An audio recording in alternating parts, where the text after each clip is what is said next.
আপনার বড় ভাইয়ের মতো দেখতাম, আপনি আমার প্রলোভন দেখিয়ে মেরে ফেললেন। আপনার থেকে আমি কোনো 8,50,000 টাকা নিয়ে বুলুল ভাই, 70,000 টাকা নিয়েছিলাম অনেক আগে। আপনি বলছিলেন বিপদে পড়লে নিও, চাকরির কথা থেকেছে। আমি সেই 70,000 টাকা নিয়ে আপনার সুদ 1020 টাকা দিন ধরে আপনাকে 1,40,000 টাকা দিছি। আপনি ফাঁকা চেক আর স্ট্যাম্প নিয়ে আপনি আমার সাথে এত কিছু করলেন।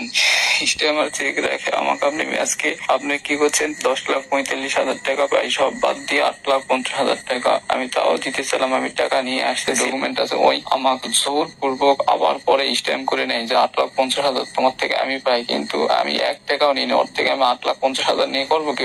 ওই এইগুলা করে এত কিছু ওর বাপ ভ্যান চালায়, আর ও এখন হাসি কোটিপতি। ভাই আমি বিচার চাই, আমার মা ছাড়া আর কেউ নাই। আমার যে পোস্টার যেটা দেখতে পাচ্ছেন ফেসবুক লাইভে, বাচ্চারা করতে কিছুক্ষণ পর গাছের ডালে যুবকের মরদেহ, এই খবরটা মাত্র আমি নিজেও কিছুক্ষণ আগে ওর কল রেকর্ডটা শুনছিলাম, এবং সে নিশ্চিত মৃত্যু জেনে একটা অডিও কল ভাইরাল হয়েছে। নিশ্চিত মৃত্যু জেনেই সে ভয়েসটা পাবলিক করেছিল যে আমাকে মেরে ফেলতেছে বা আমি মরে যাব, আমার কাছে 10 লক্ষ টাকা আছে, এটাও তারা নিয়ে যাবে, সেটাও আমরা জানি।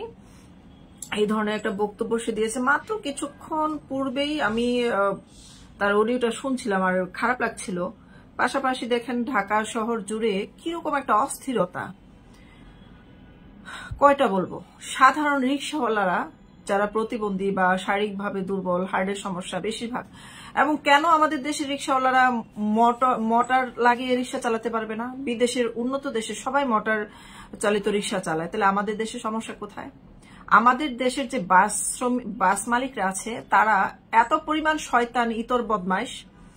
এই বদমাইশগুলা গরিব মানুষ মোটর চালিত রিক্সা চালাবে, তাদের এটা ভালো লাগে না। তারা ইচ্ছে করে এই ধরনের আইন করে, গরিব মারার আইন। এই যে ডক্টর ইউনূস ক্ষমতা আসার পর থেকে গরিব মারার জন্য দেশের গরিব, মানে উচ্চবিত্ত থেকে ধরে নিম্নবিত্ত কেউ কিন্তু ভালো নেই, কিন্তু পাশাপাশি গরিবদের উপরে সবচেয়ে বেশি অত্যাচার হচ্ছে যাদের জমানো টাকা নাই, যাদের দিন আনি দিন খাই, যাদের কোনো স্থাবর অস্থাবর নাই, তাদের উপর কিন্তু চরম নির্যাতন হচ্ছে, একদম সরাসরি হচ্ছে, ওপেন। যে মানুষগুলো আসলে বেঁচে থেকে মরা, তাদের উপরে চরম নির্যাতন হচ্ছে। গতকালকে দেখলাম যে গুলিস্তানে হঠাৎ করে গুলিস্তান পার্কের দোকানগুলো ভেঙে দিল, যাদের মানে ওইটাই মূল পুঁজি, একটা ভ্যান, কিছু জিনিসপত্র, শরবতের দোকান, কারো একটা খেলনার দোকান, কারো একটা গেঞ্জির দোকান, কারো একটা মানে কি বলবো এটাকে, পুরাতন কাপড়ের দোকান। তাদের এটাই সহায় সম্বল, এটা দিয়ে তাদের ফ্যামিলি চলে। তাদেরকে হঠাৎ করে ভেঙে চুরে ওখান থেকে উচ্ছেদ করলো। তারা বলতেছে এখন আর আমরা কি করবো, আমরা হাজার হাজার লোক আছে ফুটপাতে, আমরা তাহলে চুরি ডাকাতি করবো? আমরা তো সৎ পথে কাজ করে খেতে চাইছিলাম, আমাদের তো কোনো পুনর্বাসনও করা হয়নি, নতুন কোনো কাজের পরিকল্পনাও আমাদের এই মুহূর্তে নেই। পাশাপাশি পলিথিন কোম্পানিগুলো বন্ধ করছে, কারখানাগুলো হঠাৎ করে। পরিবেশ উপদেষ্টাকে রিজওয়ানা সুন্দরী কোটায় নাকি উনি উপদেষ্টা হয়েছে শুনলাম। এই মহিলাটা উপদেষ্টা হওয়ার পর থেকে যতগুলো অমানবিক চিন্তা ভাবনা আছে, অমানবিক সিদ্ধান্ত আছে, সবকিছু নিচ্ছে। তার কাছে যেমন মানুষকে মানুষ মনে হয় না, তারে দেখতে সুন্দর লাগে কিন্তু ভিতরে একটা আস্ত শয়তান বসবাস করে তার ভিতরে। এই মহিলা কি করে এই যে মানে মানাইছে আসলে ডক্টর ইউনূসের সাথে। ইউনূস তো টাকা ছাড়া, মানুষের রক্তচোষা টাকা দিয়ে তার জীবনযাপন, তার সবকিছু, তার নোবেল পাওয়ার মানুষের রক্তচোষা টাকা দিয়ে। তো সেই মানুষের কাছে এর চেয়ে ভালো কি আমরা আশা করতে পারি? যেই লোকটা পরিবেশ উপদেষ্টা রাখলো, সেই মহিলা আমার এই যে ঢাকা শহর বলে সারা বাংলাদেশে যে পরিমাণ প্রাণীদের উপরে গরম পানি ঢালে, যে পরিমাণ অসহায় বিড়াল মানুষ বাচ্চা ফুটার পরে মা সহ পানিতে ফেলে দেয়, জলাশয় ফেলে দেয়, এইগুলো আমরা প্রতিদিন বিভিন্ন গ্রুপে দেখছি। প্রাণীর উপরে নির্যাতন, কই রিজওয়ানা তো এগুলা গায়ে লাগে না? সে মানবিক একটা কাজ করছে, আপনারা দেখান তো রিজওয়ানা একটা মানবিক কাজ করছে। সে মানুষের পেটে লাথি দিয়ে ক্ষমতা দেখাচ্ছে যে আমার অনেক ক্ষমতা, আমি সুন্দরী, আমি যা চাই তাই করতে পারি না। এই মহিলা বুড়া হইছে, মহিলার কুরকুরি থামে নাই। মহিলার ভিতরে এত কুরকুরি, কন্ডম ভাল লাগে না, কন্ডম ছাড়া মহিলা মায়াবড়ি খাবে। মহিলার জন্য কিছু মায়াবড়ি পাঠায় দেওয়া দরকার। এই মহিলা সেন্ট মার্টিনের 10,000 মানুষের কর্মসংস্থান নষ্ট করছে। সেন্ট মার্টিন ডুবে গেলে ডুবে যাবে, তোর সমস্যা কি? 2040 সাল পর্যন্ত তুই কি ক্ষমতায় থাকবি? 40 সালে সেন্ট মার্টিন ডুবে যাবে না কি হবে সেটা রাজনৈতিক দল দেখবে যারা ক্ষমতায় আসবে নির্বাচনে। তোর তো দেখার বিষয় না। তুই এইখানে ক্ষমতা উপদেষ্টা হইছস মাত্র মানে অতিথি পাখি, তুই হইছস অতিথি পাখি। তুই কেন বৈশা বৈশা মানুষের গরিব মানুষের পেটে লাথি দিবি? সেন্ট মার্টিনে কতগুলো কুকুর মারা গেছে না খাইতে না খাইতে। এই কুকুরের সামনে যদি রিজওয়ানাকে ছেড়ে দেওয়া হইতো, কুকুরে তো কামড়ায় রিজওয়ানারে খেয়ে ফেলতো। খিদায়, ক্ষুধার চেয়ে বড় রাক্ষস তো এই দুনিয়াতে নাই। ক্ষুধায় এই কুকুরগুলা রিজওয়ানাকে খেয়ে ফেলতো। খেয়ে ফেলার পরেও তাদের জীবন বাঁচতো কিনা বা তারা তাদের ক্ষুধা নিবারণ হইতো কিনা এটা সন্দেহ আছে। এমন এলাকা কন্ডম তো পচনশীল না, এটা বন্ধ করে দিতে হইব। মানে এই যে বলে না আসলে মবের মূল্য পাইছে, ওরা কিন্তু মবের মূল্য পাইছে। কন্ডম বন্ধ হয়ে গেলে নারীর উপরে কি পরিমাণ মানে একটা শারীরিক চাপ মানসিক চাপ পড়বে এটা কি সে ভেবে দেখছে? সে নারী হইয়া তো নারীরও শত্রু মনে হইতেছে এই সরকার। গোটা বাংলাদেশে 18 কোটি জনগণের শত্রু। এই ইউনুসরে বিএনপিও চিনে না এখনো পর্যন্ত। তারেক রহমান আজকের কালের কণ্ঠ পত্রিকায় আজকে খবরে বলছে যে আমরা বুঝতে পারছি না যে এই সরকার আসলে কি করতে চাচ্ছে। এই সরকারের বক্তব্য স্পষ্ট না, সন্তুষ্টজনক না এবং সন্দেহজনক, ষড়যন্ত্রমূলক। এটা কিন্তু স্পষ্ট বলছে কোথাও কিছু একটা ষড়যন্ত্র চলছে। আর ষড়যন্ত্র পর্দা আমি ফাঁস করি। আপনারা জানেন যে আব্দুল হান্নান সমন্বয়ক, সে বলছে যে আমরা 15 বছর ধরে ষড়যন্ত্র করতেছি শেখ হাসিনাকে ক্ষমতা থেকে নামানোর জন্য। তার এই বক্তব্য কতটা যে উপকার দিবে শেখ হাসিনার মামলায়, কিচ্ছু করতে পারবে না শেখ হাসিনাকে। লিখে রাখেন, শেখ হাসিনার সমস্ত অপরাধ শেষ।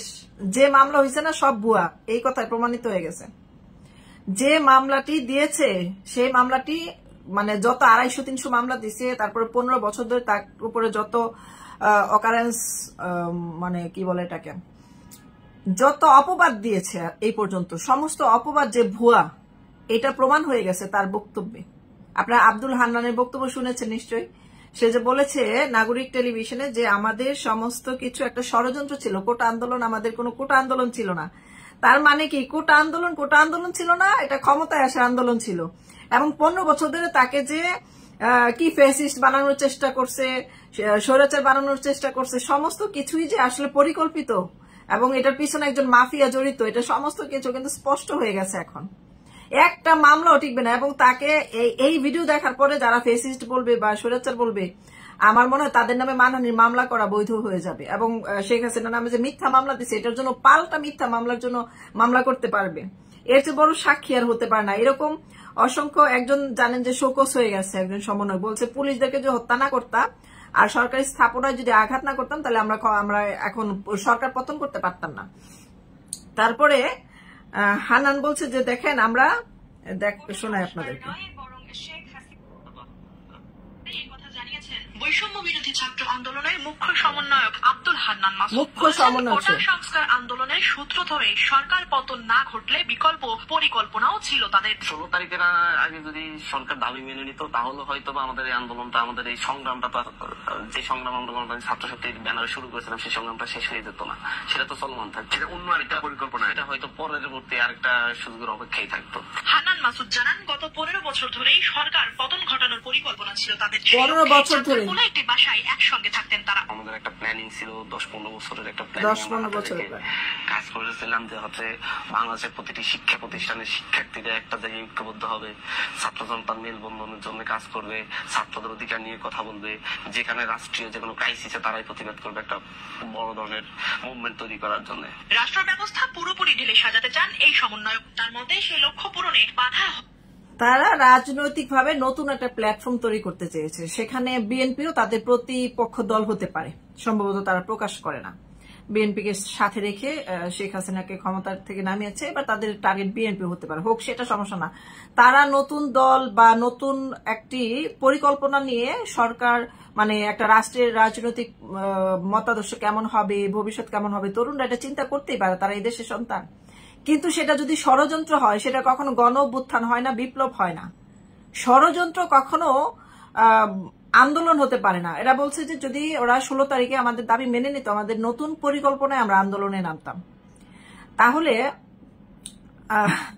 নতুন আন্দোলনে যদি নামতো তাহলে কি হতো, আমরা পিনাকির মুখে শুনেছি, পিনাকির একটি ভিডিও থেকে, যদি 5 তারিখ সরকার ক্ষমতা থেকে না নামাইতে পারত তাহলে তার মতাদর্শী পরিকল্পনা ছিল বাংলাদেশের যত এমপি মন্ত্রী বাড়ি আছে যেগুলো পুরানো হয়েছে সেগুলো তাদেরকে ভিতরে রেখে পুরানো হতো, তাদেরকে মেরে ফেলা হতো। এখন অনেকে পালায় যাওয়ার সুযোগ পেয়েছে, সেটা হয়তো বা পেত না। এই ধরনের একটা ভয়ঙ্কর পরিকল্পনা নকশা তাদের মধ্যে ছিল। এবং তারা কারা আপনারা জানেন? পিনাকি হচ্ছে ইনকিলাব জিন্দাবাদ বলে। ইনকিলাব মানে হচ্ছে যে তারা পাকিস্তান, যে 53 বছর আগে পাকিস্তান ছিল এই বাংলাদেশ, সেই জায়গায় তাদের ব্রেন পড়ে আছে, এখান থেকে বের হয়ে আসতে পারে নাই। এবং এই যে সমন্বয়করা, তারা এখন বর্তমানে এক ছাতা ধরছে মাওলানা ভাসানীর নাম ধরে, ওনার মতাদর্শে রাষ্ট্র পরিচালনা করবেন। এবং ভবিষ্যতে এই ধরনের কি যেন লালনবাদের উপরে তো আগ্রাসন করছি, পালনবাদের দৃষ্টিভঙ্গিতে ফরহাদ মাঝার তাদের ওনার সাথে সমষ্টিগতভাবে তাদের একটা সংগঠন বা তারা একটা দলগতভাবে মতাদর্শ সৃষ্টি করে যে নতুন করে রাজনীতিকে ঢেলে সাজাবে, মাওলানা ভাসানীর দৃষ্টিভঙ্গিতে সাজাবে। তা এটা কি নতুন হলো বলেন তো? মাওলানা ভাসানী কি নতুন? উনি তো পুরাতন লোকই ছিল, তাহলে নতুন করে ঢেলে কিভাবে সাজাবে? আর এই যে একটা ছেলে, সে হচ্ছে সাধারণ একজন নাগরিক, তার কাছ থেকে সে 70,000 টাকা ধার নিয়েছিল বিএনপির কোনো একটা মানে কি বলে এটাকে, বিএনপি রাজনীতি করে বা বিএনপি রাজনৈতিক বিশ্বাসী একটা লোক, তার কাছ থেকে সে 70,000 টাকা ধার নিয়েছিল। সেই টাকা সে একটা কাগজ তৈরি করেছে যে সে নাকি 10 লক্ষ টাকা নিয়েছে এবং একটা নকল সাদা কাগজের সই নিয়েছে। ওই লোকটা তার খুব ভালো এবং কাছের মানুষ ছিল এবং সবসময় নাকি বলতো যে তোমার যদি টাকা পয়সা লাগে, ছোট ভাই বিপদে পড়লে আমার কাছ থেকে নিও। সেই সুবাদে সে 70,000 টাকা নিয়েছিল।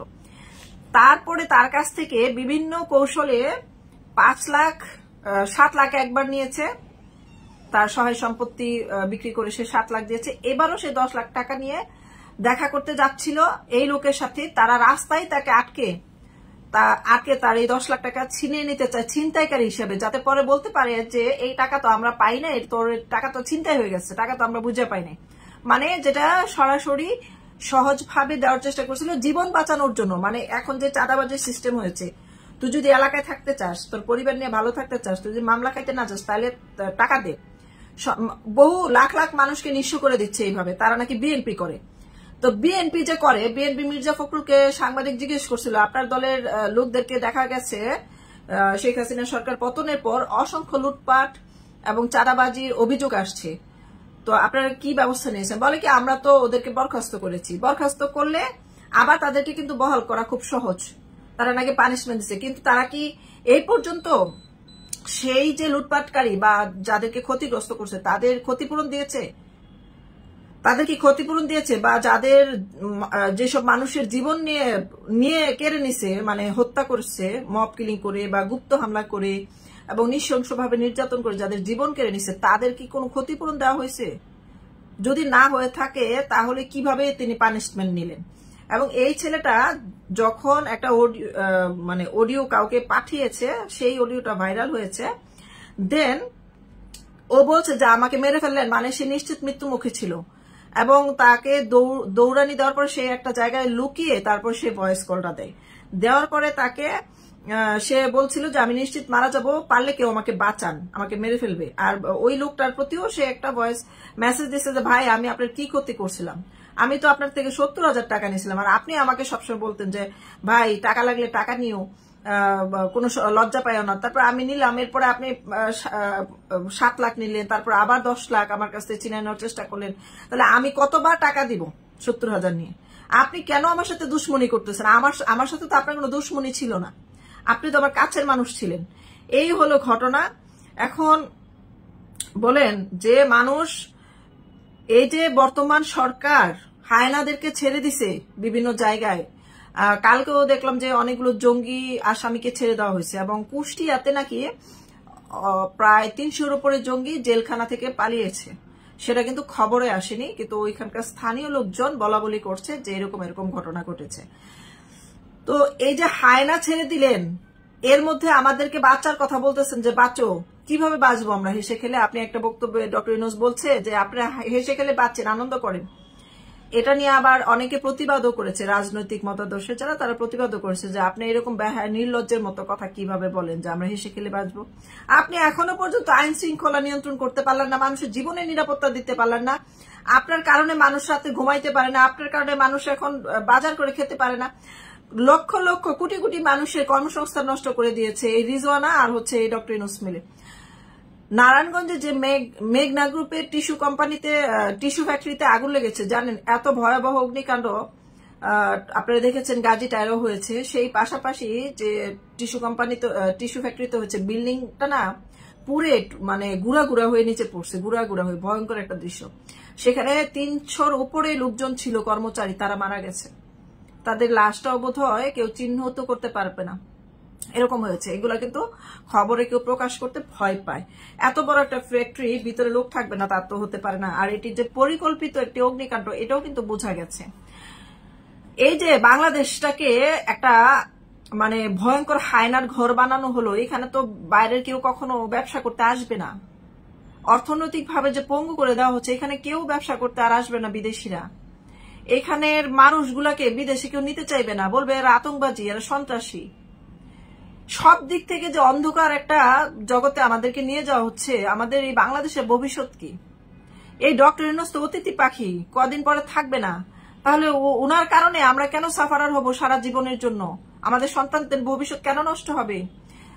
কালকেই তিতুমিরে ছেলেমেয়েরা ঢিল মেরে একদম স্কুলে ড্রেস পরা, কলেজে ড্রেস পরা, পোশাক পরা, আবার পোশাকের বাইরেও কিছু ছিল, তাদের দেখা দেখি ট্রেনে ঢিল মেরেছে। ছোট্ট শিশু বাচ্চা, দুধের বাচ্চাও রেহাই পায় নাই তাদের কাছ থেকে। এখন আজকে আবার ঢাকা কলেজ, ঢাকা সিটি কলেজে মারামারি। কি জন্য মারামারি ওরা নিজেরাও জানে না।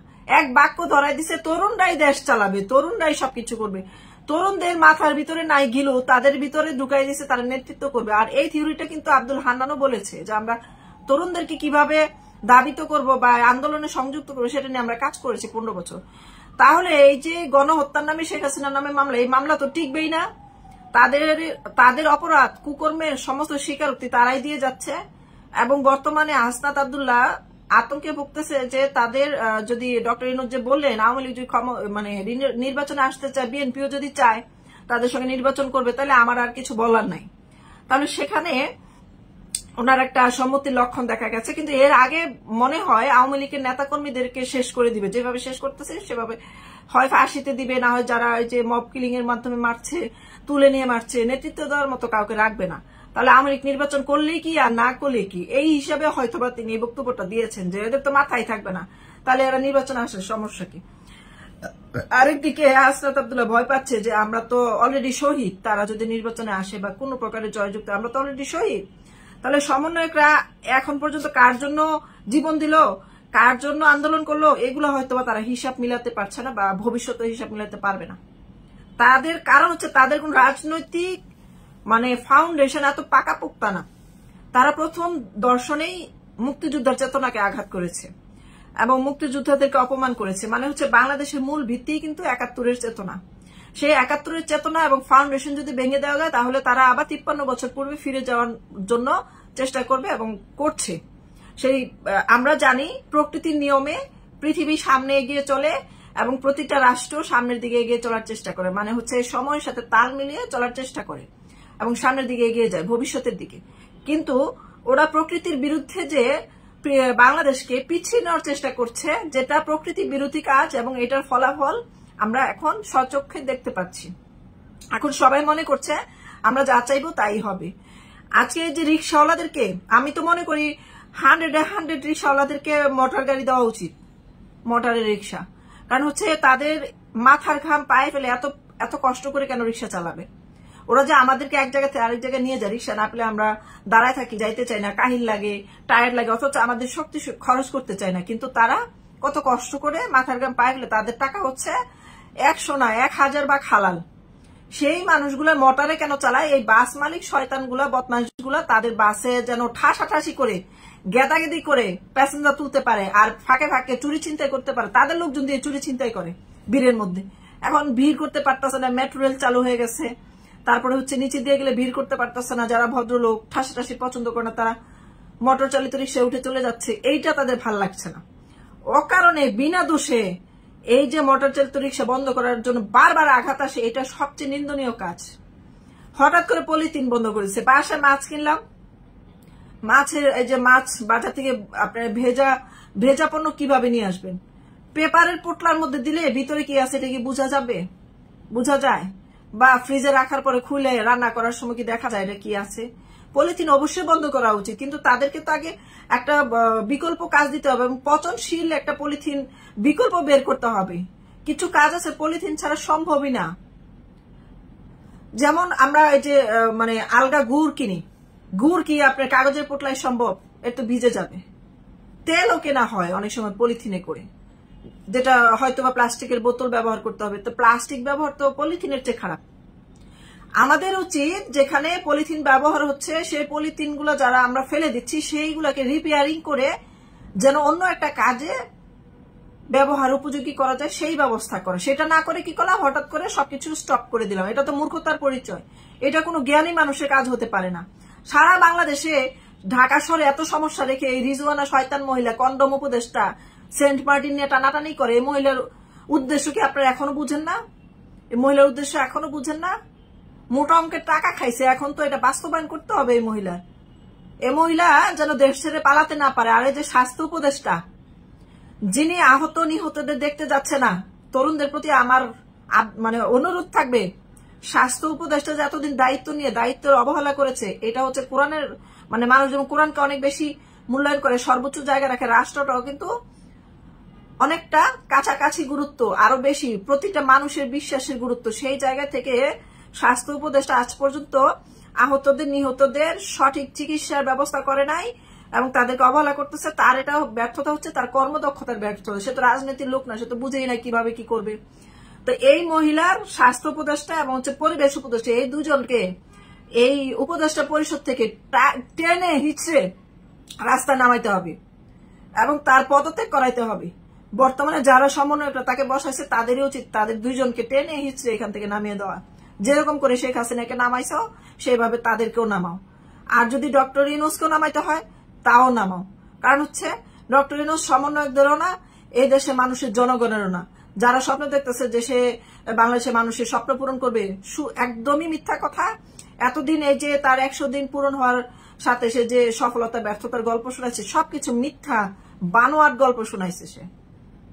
আপনার বাস্তবতার সাথে মিলিয়ে দেখেন, অর্থনৈতিক অবস্থা হঠাৎ করে এই সরকারের আন্দোলনকে কেন্দ্র করে হঠাৎ করে একদম তলানিতে চলে গেছে। এর আগে তো গুজব ছিল যেগুলো বলছে, কিন্তু মানুষ তো ব্যাংকে যে টাকার জন্য ফেরত আসে নাই কেউ। আপনারা সোনালী ব্যাংকে একবার গুজব শুনছিলেন যে অনেক গুজব প্রচার হচ্ছে, ওইখান থেকে চেক নিয়ে ফেরত আসছে, পরে এটা প্রমাণ করা হয়েছে এবং সেটা গুজব ছিল। 15 বছর যদি তারা ষড়যন্ত্র করে থাকে বা পরিকল্পনা করতে শেখ হাসিনাকে নামাবে, তাহলে আমি মনে করি নির্বাচনের পূর্বে যে ট্রেনে আগুন দেওয়া হলো, আপনারা ভুলে গেছেন হয়তো, কতগুলা মানুষ একটা ছবি একদম সবাইকে কাঁদিয়েছে যে জ্বালানা দিয়ে অর্ধেক শরীর বের করা ছিল, পিছনে অর্ধেক পুড়ে গেছে। তাকে বাঁচানোর চেষ্টা করার পরে সে বলে যে আমাকে আর বাঁচানোর চেষ্টা করার দরকার, আমার সব শেষ, আমি আর আসতে পারবো না। তো পুরো ট্রেনে কত মানুষ মারা গেছে, বাসে জ্যান্ত মানুষ পোড়ানো হয়েছে, মার্কেটে, বঙ্গবাজার, বিভিন্ন জায়গায় মানুষকে নিঃস্ব করে দিছে আরো আগে থেকে। এই সমন্বয় গ্রুপ, মাহফুজ আলমের গ্রুপ, ইউনূসের গ্রুপ, ইউনূসের গং, সবাই মিলে এরা এই বাংলাদেশের বিরুদ্ধে একটা বিশাল ষড়যন্ত্র পাচ্ছে। তারা ক্ষমতায় আসার আগে যে ধরনের ঘটনা ঘটিয়েছে, আমি মনে করি এই সমস্ত ঘটনার জন্য তারা দায়ী। কারণ হচ্ছে তারা পূর্ব পরিকল্পিত ভাবে যে আসছে এটা তারা স্বীকার করেছে এবং তখন এগুলা কে করছে কেউ খুঁজে পায় না, গোয়েন্দা বিভাগও খুঁজে পায় না যে কে করছে, আসল অপরাধীর কোনো খোঁজ পায়নি। তাহলে তারা আসার আগে জানান দিয়েছে যে আমরা আসতেছি, আমরা নতুন একটা দল আসতেছি, মানে পুরনো দল নতুন আকারে আসছে, পুরনো মদের বোতলে নতুন আকৃতিতে মদ ফিরে আসছে। তো আমার আলোচনার মূল বিষয় হলো এই যে আজকে মানুষ সাহায্য চেয়ে সাহায্য পায় না, এই যে আজকে মানুষ মানে একদম চোখের দেখা জীবনগুলো হারিয়ে যাচ্ছে, চোখের দেখা যে এটা সমাধান সম্ভব কিন্তু সমাধান হচ্ছে না, চোখের দেখা যে এটা একটা পরিকল্পিত হত্যাকাণ্ড, চোখের দেখা জিনিসগুলো কেন আমরা সমাধান করতে পারছি না? কারণ এটা আমাদের রাজনৈতিক অদক্ষতা এবং অবহেলা এবং আমাদের প্রতিশোধ পরায়ণ চিন্তা যে হোক এদেশে মানুষ না খেয়ে মরুক এবং সামনে দুর্ভিক্ষ হবে, এটা লিখে রাখেন। এবং দুর্ভিক্ষ চলতেছে অলরেডি চলতেছে। গরিব মানুষগুলোর চোখের পানি ঝরতেছে। গরিব মানুষগুলো কার কাছে চাইবে? রাগ করে বলে আমরা কারো কাছে আর চাইবো না, কারো কাছে কিছু চাই না, চাওয়ার রুচি নাই। কার কাছে চাইবো? আমাদের গার্জিয়ান কে? তো আমি মনে করি আওয়ামী লীগ যেভাবে ক্ষতিগ্রস্ত হচ্ছে, বিএনপিও ক্ষতিগ্রস্ত হবে। খালি ওয়েট এন্ড ওয়াচ, কয়েকটা দিন বিএনপিও কান্নাকাটি করবে। খুব বেশি সময় নাই, খুব বেশি সময় নাই। এবং বিএনপিরা এই সমন্বয়ক এবং ইউনুস গংদের হাতেই তারা ধ্বংস হবে।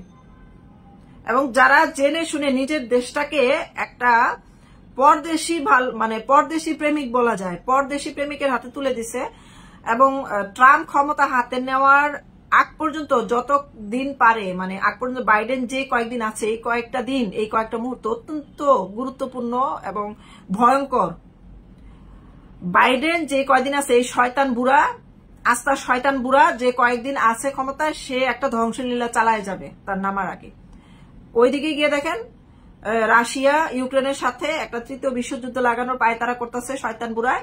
আবার বাংলাদেশের সেন্ট মার্টিন দখল না করা পর্যন্ত সে শান্তি হবে না।